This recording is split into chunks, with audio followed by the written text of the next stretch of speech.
Cara, a música começou pra mim através da igreja. Eu morava do lado da igreja onde a minha família congregava. E apesar de não ter nenhum incentivo musical familiar, a música foi um grande pivô para isso. Todo o meu envolvimento com a música foi a partir da igreja. Aos meus 10 para 11 anos eu descobri isso, descobri que gostava e que minha vida fazia sentido ao redor da música. Eu me aproximei através da igreja. É engraçado porque, apesar de ter começado esse primeiro contato de fato aos 10 anos, a minha vida sempre girou em torno da música. Eu sempre amei esse mundo, esse ambiente, sabe? E mesmo não tocando, eu sempre gostava de estar nas rodas ali de ensaios, eu sempre gostava de estar nas resenhas de músico, mesmo novinho. Então, eu acho que isso nasceu comigo, sabe? E eu só fui descobrindo isso ao longo do tempo, mas isso já veio de fábrica já. Em casa não tem ninguém que toque ou cante, assim, pelo menos que eu conheça. Já tentei puxar a árvore genealógica, assim, não encontrei nenhum pandeirinho, assim. Mas, cara, isso prova que foi Deus mesmo. Deus me deu esse presente e eu sou muito grato a Ele, cara.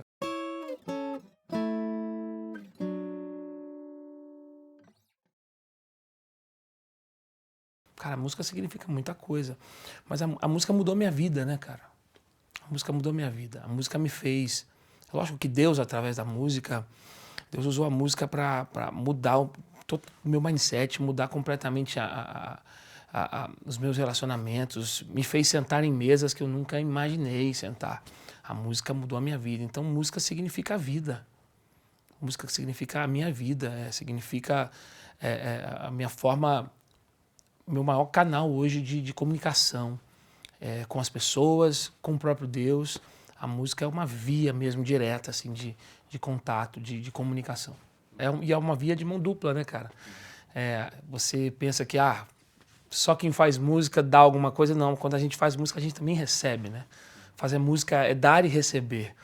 Então, essa via de mão dupla faz com que tudo faça ainda mais sentido. A música é preciosa demais.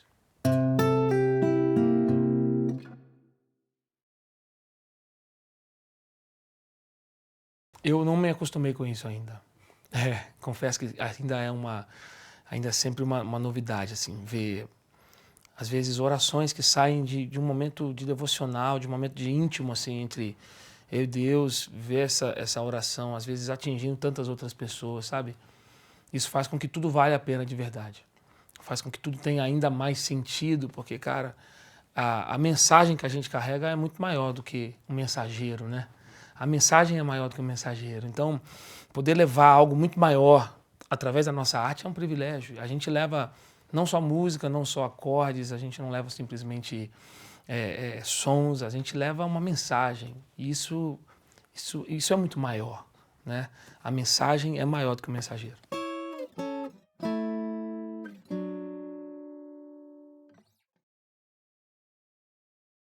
Eu nunca tive plano B. Eu sempre acreditei na música. E eu sempre tive certeza que a música também acreditava em mim, sabe? Então, eu nunca tive plano B. Eu nunca imaginei ser outra coisa ou fazer outra coisa. Eu sempre tive muito foco, assim. Muito foco na questão da música. E o que eu vivo hoje é uma colheita. É uma colheita que a gente colhe hoje, mas que foi plantada há muitos anos atrás. Não tem a ver com o plantio de ontem ou do ano passado, ou de 2 anos. Estou falando de coisa de 20 anos atrás. Uma entrega mesmo pela música. Dedicar a minha adolescência, a minha infância, a minha juventude às coisas de Deus através da música, sabe? Como eu disse no começo, a música salvou a minha vida. Deus, através da música, conseguiu me separar, sabe? Me blindar de tanta coisa ruim que poderia ter acontecido. E esse envolvimento com a música começou aos 9 para 10, mas eu ainda não cantava. E aí eu comecei a me envolver com uma galera de música e a gente começava a tocar. E eu sempre tocava guitarra ou violão. E aí de 14 para 15 anos eu comecei a cantar. E aí, junto com isso, um novo mundo se abriu, né? Eu já tinha certeza que viveria de música, só não imaginaria que tinha um mundo da voz também, né? Como cantor, como frontman. E é engraçado porque a gente não tinha nenhuma referência de cantores, né, na minha casa. Então, quando eu falei pro meu pai que eu queria ser cantor, ele não entendeu isso com muita clareza, sabe? Mas nenhuma maldade, é só mesmo cuidado. E por se tratar de algo que a gente não tinha acesso. Então, como viver algo se a gente não tem nenhuma referência, se a gente não sabe nem como é? Eu lembro que ele falava, cara, não meu filho, trabalha de dia, vai tentar alguma coisa mesmo, toca nos finais de semana, já tá bom. E eu falei, pai, não, mas isso aqui pulsa dentro de mim, eu preciso fazer. Não, meu filho, vai trabalhar durante o dia, você toca na igreja à noite, tá tudo certo. E ele não imaginava que isso também era mais forte que eu, era mais forte que tudo, estava dentro de mim, gritando, querendo sair. Então, com os 14 para 15, eu comecei a cantar. E aí a gente começou a tocar nos bairros vizinhos, tocamos pela cidade, e as coisas começaram, enfim, a tomarem outras formas, né? Proporcionalmente falando.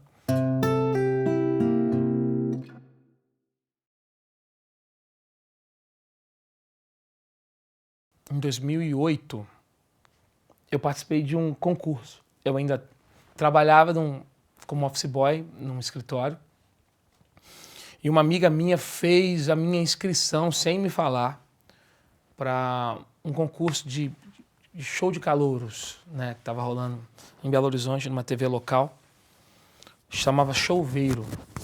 E a ideia era, cara, se a pessoa cantasse desafinada, ela tomava uma chuveirada, assim. Só que não era água, era meio gelo seco, uma fumaça que saía, assim. E aí ela fez a minha inscrição sem me falar, cara. E aí ela chegou no trabalho bem cedinho, assim, e falou, olha, fiz a sua inscrição num concurso de canto. Aí eu falei para ela, você tá maluca? E eu não tinha cantado, enfim, ainda só cantava em igrejas pequenas, eu não tinha nenhuma experiência com isso. Ela falou, olha, e é dia tal audição, você vira, chega lá. E aí eu fui. Eu fui e comecei a minha história nesse concurso. E aí eu ganhei o concurso. E o prêmio foi a gravação de um álbum, 2008. Aí eu gravei o meu primeiro CD. E aí, de fato, foi o start mesmo para que tudo começasse mesmo a andar em uma outra velocidade, sabe?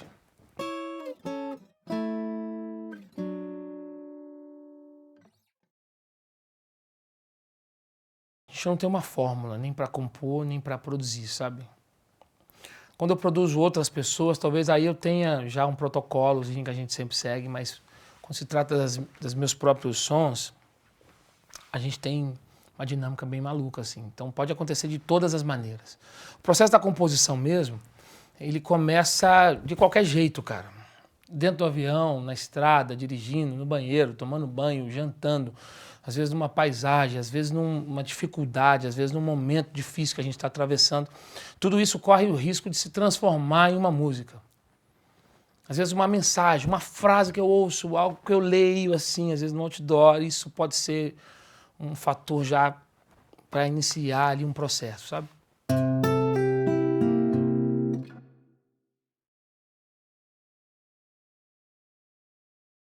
Foi engraçado, porque um amigo, o Vitor, foi até nós num show no Rio de Janeiro, disse que tinha uma coisa para nos apresentar. E aí a gente fica naquela expectativa, pô, o que será que esse cara está trazendo? De repente ele chega com uma bag. Aí eu falei, poxa, é um violão, parece. Aí ele falou meio que superficial, a Reto ainda estava no processo de desenvolvimento. Ele falou, olha, isso aqui é só um protótipo, é uma marca nova que está chegando no Brasil e a gente está chegando com tudo. Queria te apresentar, queria que você conhecesse. E aí quando eu dei o primeiro tão assim, eu já vi que não estava soando igual, assim. Pelo menos na perspectiva, assim, no nível da construção brasileira, assim, né, de instrumentos, eu falei, cara, isso aqui já tá gringo, isso aqui tá diferente. E aí a gente começa a perceber os acabamentos, a gente começa a perceber a construção e vi o quanto o instrumento era bonito, que ele já me impactou logo de cara. Porque aquele primeiro acorde, cara, aquela primeira vibração, ela já diz tudo. É a análise que você precisa e é isso. Aquela primeira impressão que ela já vem, já bate, já fica, você fala, caramba, é isso, que som. Então, foi muito legal, foi muito positivo assim, o meu primeiro contato, porque é um instrumento maravilhoso, uma construção impecável, um acabamento impecável, e aí o mais importante, som. Tem uma ressonância, o som tem uma alma, sabe? O som tem uma personalidade, isso me surpreendeu demais. E aí no mesmo dia eu levei para um show, pluguei, cara, quando eu pluguei eu falei, caramba, bicho, que som. E aí eu acho que foi amor à primeira vista. Parece que é um violão que já está aí, já, sabe, sendo testado, aperfeiçoado. Na verdade, eu acho que tem um pouco disso, né, cara? Porque a história do João Cassias, ele carrega um pouco dessa maturidade no som, né, cara? Isso vem com ele conseguiu imprimir isso no Hairton. Um projeto impecável do João e assim, uma construção impecável, muito criterioso, né? E eu acho que isso refletiu tudo nesse resultado final, com certeza. Aí chegou as guitarras, aí o meu coração ficou todo na Hairton mesmo, né, cara? Porque eu tive acesso a algumas guitas. Hoje eu tenho uma Telemorner e tenho também uma Tele clássica mesmo, vintage. Cara, é maravilhoso, assim. O Ivan sendo o Ivan, né? Figuraça. E, cara, aquele cara construindo instrumento é um absurdo também, é um gênio, é um gigante. E a nossa história começa aqui.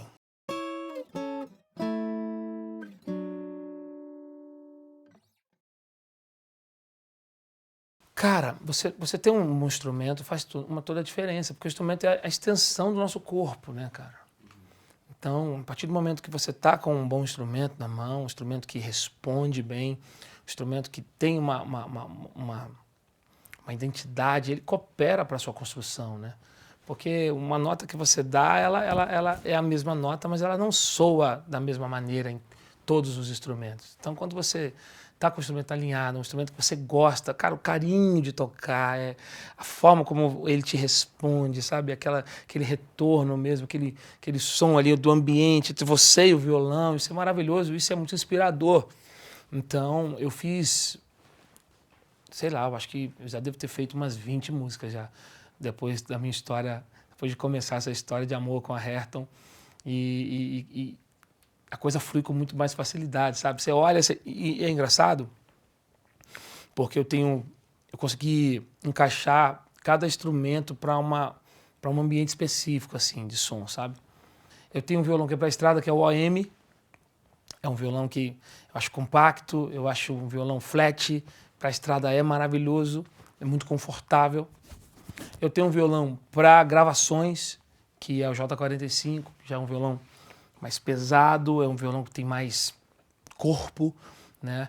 E é um violão que eu coloquei uma captação específica nele para a questão das gravações. Tenho também o Dread, que é um violão com muito mais corpo ainda, uma caixa ainda maior. E é um violão que eu uso geralmente para uma afinação mais grave, quando eu preciso, algum lance dropado. Tem também a questão, e tem também um outro OM, que é o mesmo que eu uso na estrada, só que com uma outra captação, que aí eu consigo dar uma outra direção também para esse violão. Então é engraçado que, conforme a música vem, eu tenho já um caminho para cada instrumento. Isso ajuda demais a gente, porque é um outro som, gera um outro ambiente, tem uma outra resposta. Isso tudo acelera muito o processo e coopera muito com o processo da criação da música. Então, por isso, a Hairton está fazendo muita diferença para mim nesse tempo. E aí, quando eu vou para um lance mais groovado, elétrico, eu tenho as guitas que estão aqui comigo também. A Morder, ela tem uma questão mais grave, né, por ter mais captadores. Então é um som também mais encorpado. E tem a tele, aquela tele clássica mesmo, quando você precisa daquele groove. Tem aqui na mão também uma paletada. Então a Hairton hoje consegue me atender, esse 360, assim, sabe? Musical, onde eu, para qualquer direção que eu apontar, eu tenho um instrumento ali que vai me responder à altura. E isso tá fazendo muita diferença na minha caminhada. Aguenta, se pegar os cases mesmo, você vai ver que os cases já estão meio surradinhos já. Porque a gente tá pra estrada, cara. A gente tá colocando tudo na estrada, né? E os violões respondem super bem, a questão de afinação mesmo. Em volta à afinação, a questão mesmo das escalas, o conforto, né, tanto da parte de cima quanto da parte de baixo das escalas. São violões maravilhosos. Então, visualmente, cara, bater uma foto de um celularzinho assim qualquer, pô, já vai ver aquele violãozão bonito e tudo acontecendo. Então, a gente está vivendo uma temporada muito boa, assim, com esses instrumentos.